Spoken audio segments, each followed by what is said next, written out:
Welcome to the Enterprise Builders Podcast, powered by P3, where we feature top industry leaders discussing what it takes to build a profitable company and stay on top. Now, let's get started with the show. Hi, I'm Scott Swearingen, co-host of the Enterprise Builders Podcast, where we sit down with business owners, executives, franchisees, accountants, and more to discuss how top businesses are thriving in today's economy. Before we get started, I need to thank Larry Levine, a P3 cost analyst franchisee, for getting us in touch with today's guest. This episode is brought to you by P3 Cost Analysts. Since 1991, P3 has been helping businesses and government entities across the United States determine if their non-payroll related expenses are accurate and cost-effective. With a team of the industry's leading utility, telecom, waste and recycling, uniform and linen, and managed print auditors, P3 has helped save their clients hundreds of millions of dollars. Their experienced auditors have helped tens of thousands of businesses, from small business to Fortune 500. To learn more, visit costanalysts.com. And now for today's show. People of all ages and backgrounds are turning to physical therapy to improve their quality of life. Physical therapy and rehabilitation services are not reserved just for athletes or recovery assistance from major surgeries. More people than ever before are turning to physical therapy to treat issues that come on from everyday strains we put on our bodies. Strains on our bodies that come from sitting in front of a computer, or just simply the toll that stress can take on our bodies, are treatable and preventable through physical therapy. Today's guest is Dr. Josh Funk. He is founder and CEO of Rehab to Perform. Dr. Funk first became interested in physical therapy during his time competing in lacrosse for Ohio State University. As a D1 athlete, Dr. Funk experienced what many athletes that compete at that level do: injury. He tore his labrum and rotator cuff and was able to avoid shoulder surgery through his physical therapy treatments. After graduating with a Bachelor's of Science degree from Ohio State University, he received a Doctor of Physical Therapy from the University of Maryland.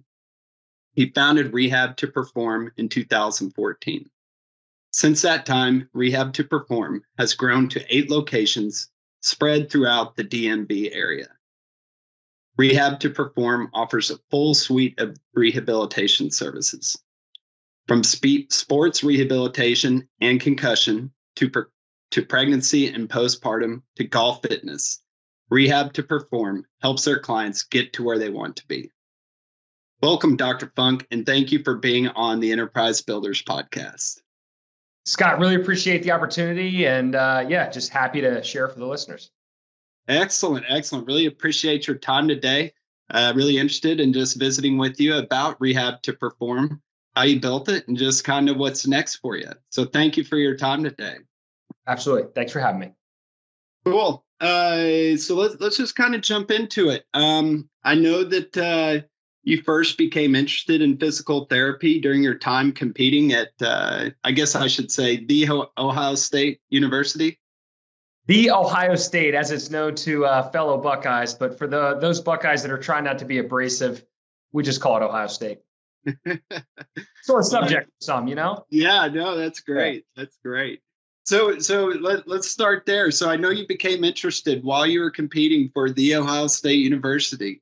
Obviously, in your intro, we kind of touched on it. You had an injury, which a lot of times is going to require kind of a major surgery, but you're able to avoid that surgery through physical therapy.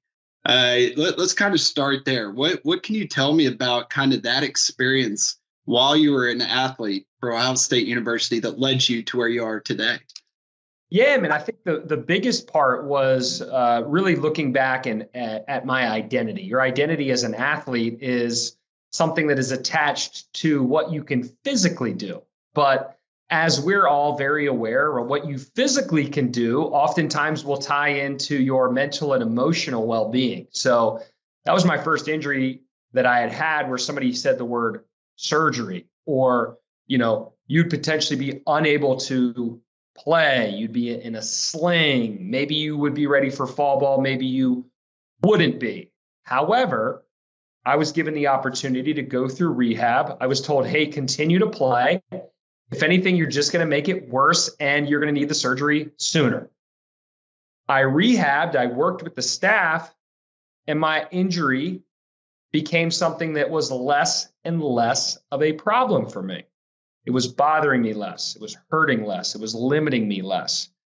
And I started to get my identity back. So I started to be in a situation where mentally and emotionally, I was feeling a lot more like myself. I'd kind of hit that low point when I was originally told the news, but fortunately through the amazing professionals and the environment at Ohio State, which really can be shared in many Division I athletics settings, I was able to improve. And I got to the end of the season where I was like, man, do I really need surgery? Like, I got through a lot of this ending part of the season. Like, my shoulder feels really good.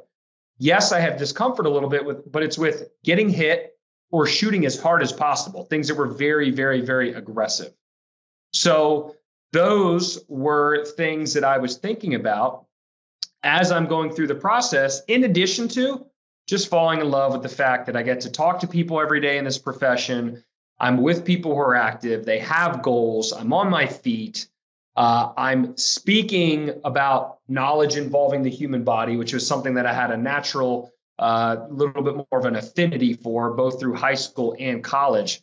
So a lot of like right fit, right time, and kind of matched who I was leading up to that moment and then who I wanted to be from a professional standpoint. Yeah, that's awesome.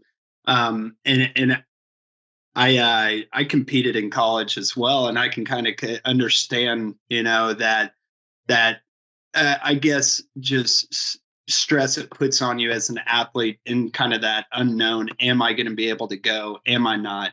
How long am I going to be out? How long am I not?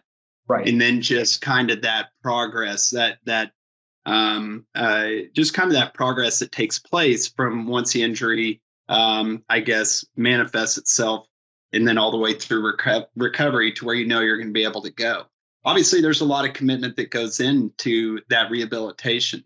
I'm guessing there was a lot of structure around it. Maybe you were on your own, sort of planned out sort of routine with your PTs at school, or how did that work? Yeah, I mean, that was where I really found out that being injured and being healthy really was a lot more gray than it was black and white. So I think sometimes people assume, oh, you're injured, like, you're over here entirely. Well, no, I was in the training room for a chunk of my mornings prior to practice. I was in the training room for the beginning parts of practice. But then I was able to do a lot of things in practice. So there was this overlap and more of this spectrum or continuum of being injured and being perfectly fine. So, I'm working with strength coach, I'm working with my sport coach, but then also working with the ATC and the PT. And it was just varying levels on more of this like shared Venn diagram where everybody's trying to figure out like, where's the overlap? Like, how much can this person actually do? That's why I'm such a big believer now of like the word modification instead of rest. Like, if you have discomfort, are you better off resting entirely or modifying things? Well, if you rest, you really don't have a barometer for how good you're doing because you're actually doing nothing. So you've gone from 100 to 0. Whereas I'd rather go from 100 to whatever that limit is. Let's call it 58. At least we're doing 58%. At least we have a better idea of where our boundaries are. But I think that's the thing. I got more comfortable working with people. And obviously I built up a certain amount of trust with them prior, where I felt like they were putting me in the best possible situation. They were modifying things. They were offering up meaningful recommendations. They were giving me certain timelines with regards to expectation. It's this constant mix of like criteria and timeline. And ideally, the collection of the two of those put me in a situation where, again, I got to avoid surgery. I'd never had shoulder pain again, had no performance deficits, was able to shoot a ball 100 miles per hour afterwards. So still like just bringing it, So yeah, it was an amazing, amazing experience. That's awesome. So obviously a lot of collaboration between the different staff members that you are working with. A lot of commitment from you, obviously, as well. I can see how that would be incredibly rewarding and something that obviously made a major mark on you. After you graduated from Ohio State, You went on to the University of Maryland where you got your doctorate in physical therapy. From there, you branched out, or you went out. You decided to start a business on your own. How soon after graduating from the University of Maryland did you start your practice? 3 years after. So Okay. I finished Ohio State in 2008. I finished Maryland 2011. Okay. I actually started my first business, which was a lacrosse services company, in 2011. That eventually grew into a company of about 280 kids in club programs, camps, Wow. clinics. Starting that was very formative to me. I think developing a wide variety of interpersonal and soft skills, which helped out really, really well on the PT side.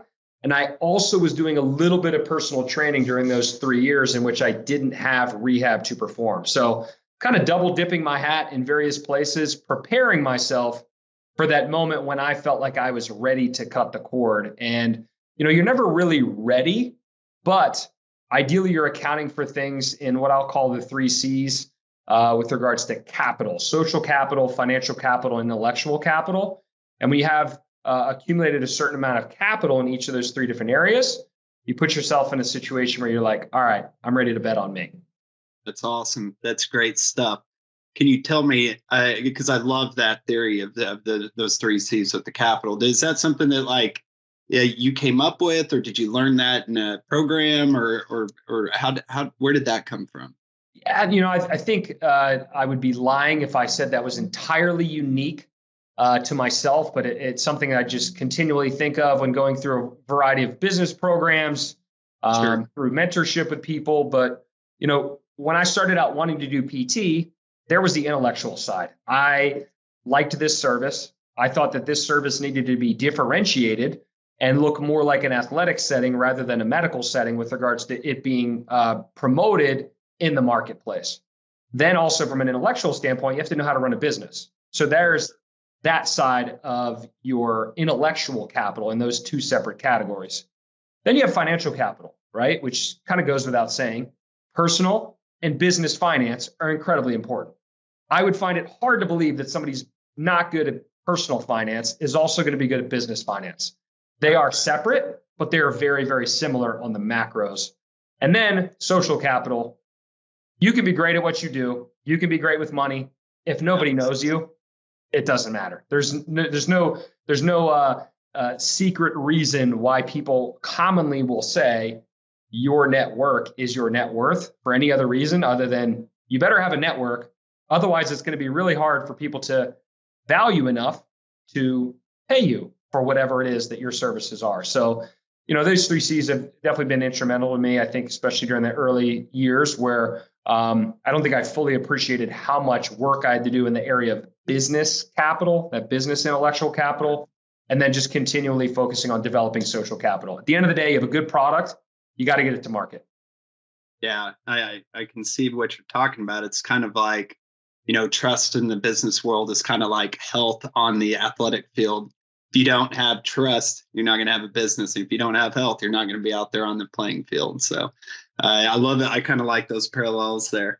So I want to get to kind of you just touched on it briefly about how you kind of have your treatment facilities maybe a little bit different. I want to get to that here in a minute.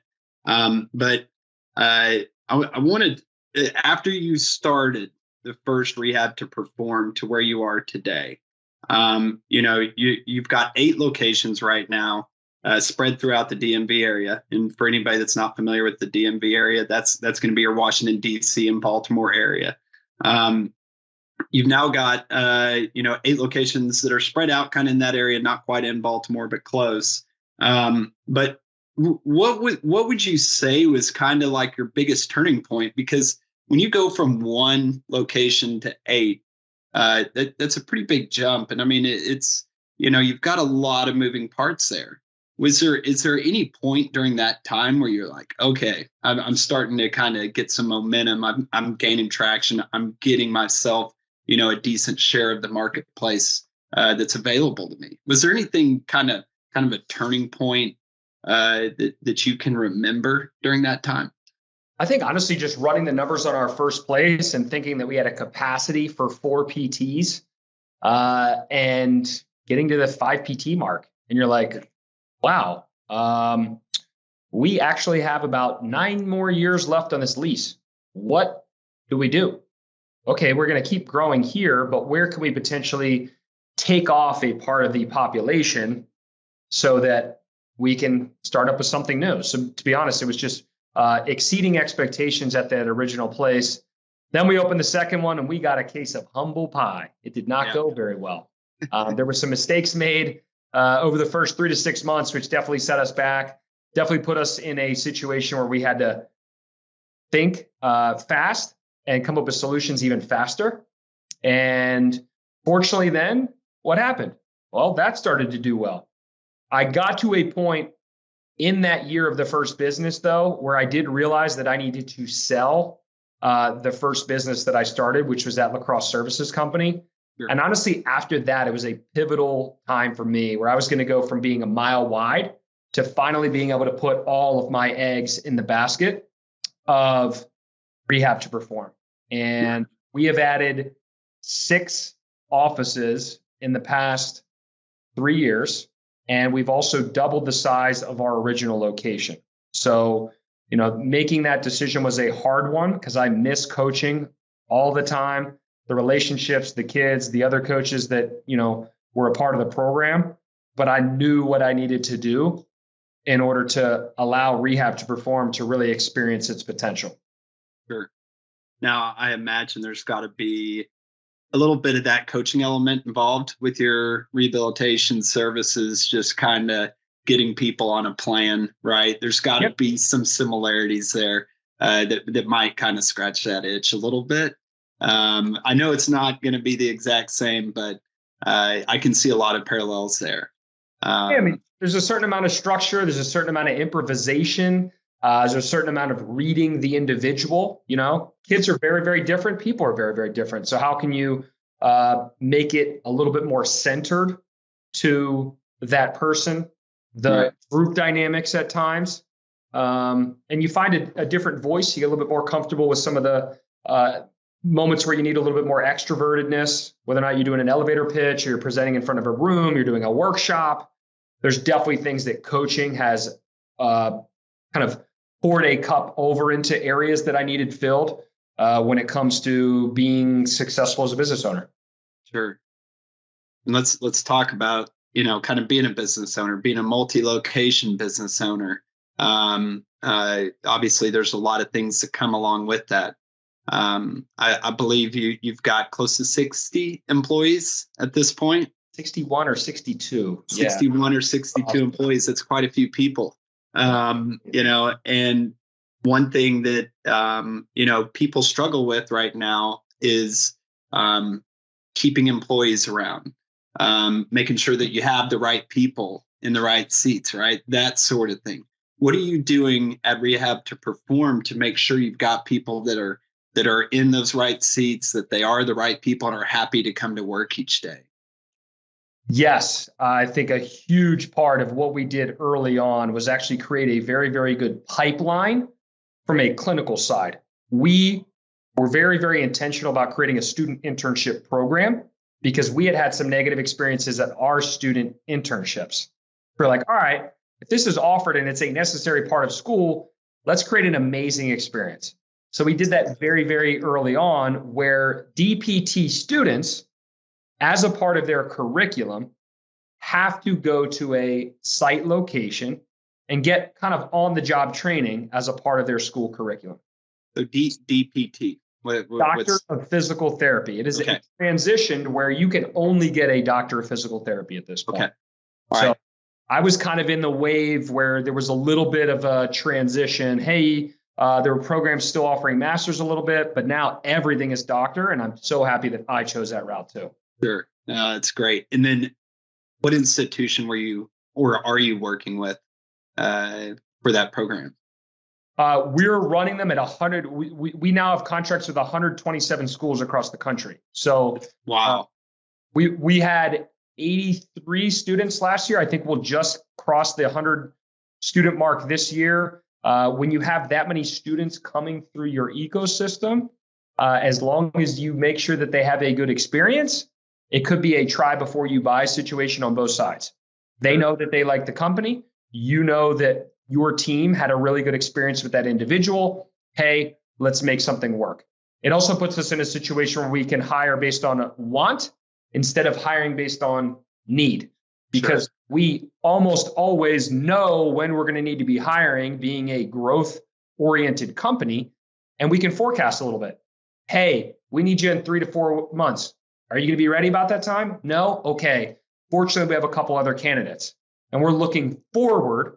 And even at a location, if we were, and we have much lower than the average attrition from a clinical side, even if that were to pop up, we're relatively able to replace pretty quickly. That's amazing. Now, your contracts with the schools, is that through a service, or those organically grown contracts? I mean, that's a lot to manage. How do you put those in place?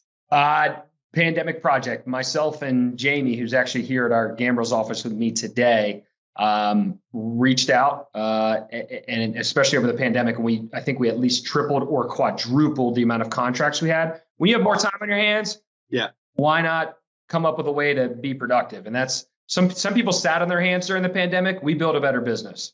That's amazing. For us, we were of the mindset, okay, how many schools are out there?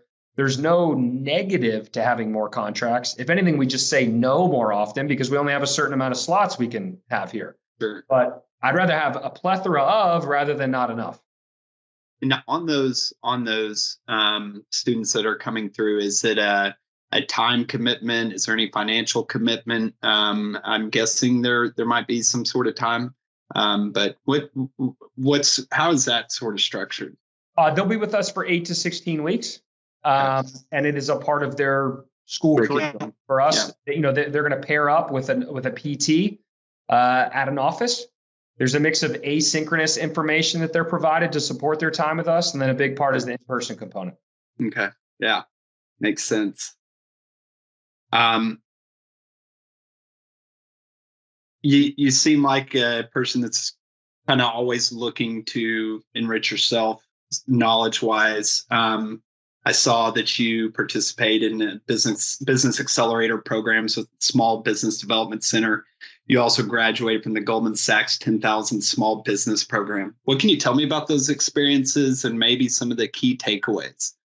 I think at the end of the day, you look for formal business programs, and at least when I did, and I also did a Birthing of Giants fellowship program this year too that was awesome, but you're looking for stuff that fills gaps. And I think a really big thing that anybody who's in business needs to be doing is continually reflecting, where are your holes?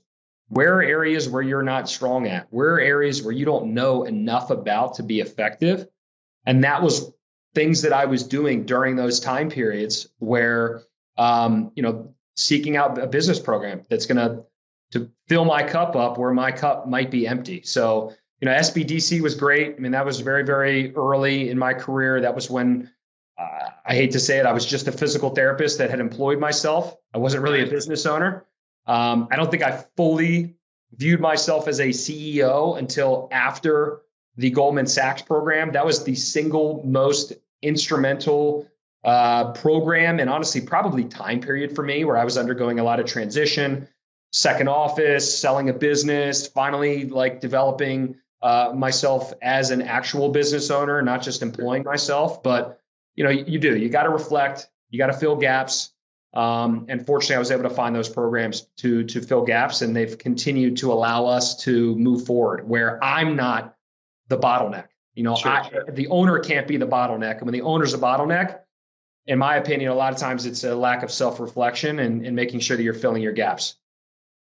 That's great stuff. And for anybody that's not familiar with that Goldman Sachs 10,000 Small Business Program, how long of a program is that? And what does that kind of look like? It was roughly 3 to 4 months, and it was a mix of in-person and online stuff. For us, it was held at the Johns Hopkins Carey School of Business. However, they have cohorts all over the country. So if you're near a major metropolitan city at this point, I would almost be surprised if they did not have it offered for you. Okay. Awesome.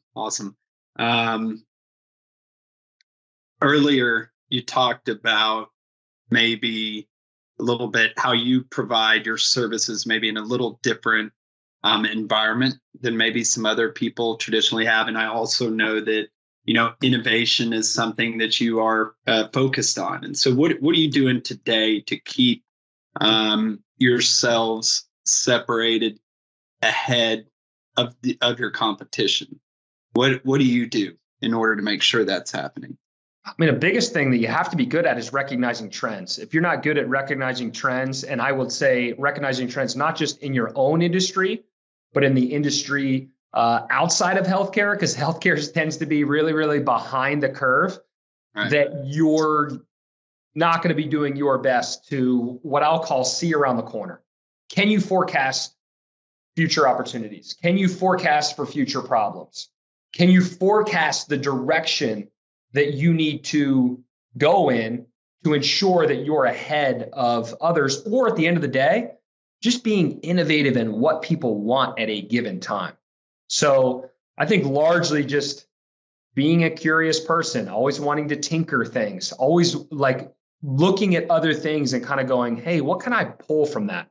We had a lot of inspiration from fitness, naturally, because we want to look more like fitness, right, because people typically have less friction when they think about making a decision in the health and wellness world than they do making in the medical world. When people think of medical, they think of, white walls, sterile environment, lack of cost transparency, more of a have to environment instead of fitness, get to environment, right? They're engaged, right? It's enjoyable. They sweat. They feel better about themselves mentally, emotionally. They know what the cost is. Like they're night and day. So I think for me, the more I pull inspiration from like an Orange Theory or an Equinox or Lifetime or F45 or my friends over at Soldier Fit here in Maryland, like there's so many things that they're doing better that are attractive versus other things that are creating detractors in the healthcare space. Right. So you're pulling in kind of what you're seeing is working in those spaces, applying it to the PT space, yep, and you're seeing results. Absolutely. And getting away from kind of those traditional settings. That's awesome. So they're sweating. Are they like listening to music and kind of stuff like that? Or yeah, we got top 40 on sometimes. Every now and then we're throwing it back to the oldies, but the music's maybe a tad louder than it would normally be. It's not necessarily like group fitness level, but you're aware of it, right? There's a youthful vibe to the facility. You are ready to explore your potential with a medical professional that's also well-versed in fitness in an environment that allows you to and has less limitations on you because there's room to move and there's equipment to ideally position you to challenge yourself. Healthcare should be about self-actualization, and the professionals in the environment should help you do that. Sure. Well, it's a awesome approach that you have. What do you see for the future of Rehab to perform? What are you focused on? We want to grow brick and mortar, but then we also want to grow other hybrid offerings. We want to make sure we're pushing more into the online space, whether or not it's asynchronous courses or things a little bit more real time like this. There are other ways to serve people, both locally and across greater geographical areas, and to innovate and to continue to be at the forefront. That's what we need to do. Well, I can tell you it's clear that you've got a great focus on your business. You've got a proven track record, Dr. Funk. I think you've got some exciting times ahead of you. Any mentors, books, podcasts, anything like that you would kind of consider as being influential on you right now or in the past that you want to mention? Man, I'd say right now, I am just trying to make sure that I am preparing our company to what they call cross the chasm. It is only a matter of time before we become an 8-figure company. And I'm trying to make sure that I am aware of any and all potential pain points as we assemble a corporate staff, expand our geographical reach, and add additional layers of complexity. So I am making sure that no stone is unturned with regards to creating efficiencies, decreasing friction, and overall creating an amazing place, not only for people to get a service, but an amazing place for people to work. That's awesome. That's awesome. Well, that's it for today, Dr. Funk. I really appreciate your time. And for anybody that's listening that would like to know more about Rehab to Perform, please be sure to visit their website at rehabtoperform.com. That's rehab, the number 2, perform.com. Dr. Funk, I really appreciate your time today. Thank you so much for having me. And for the listeners out there, at Dr. Funk on all major social media platforms. And don't hesitate, if it's more professional, to add me on LinkedIn. Thank you, Dr. Funk. Appreciate that. Thanks for listening to the Enterprise Builders Podcast. See you again next time, and make sure to click subscribe to get updates on future episodes.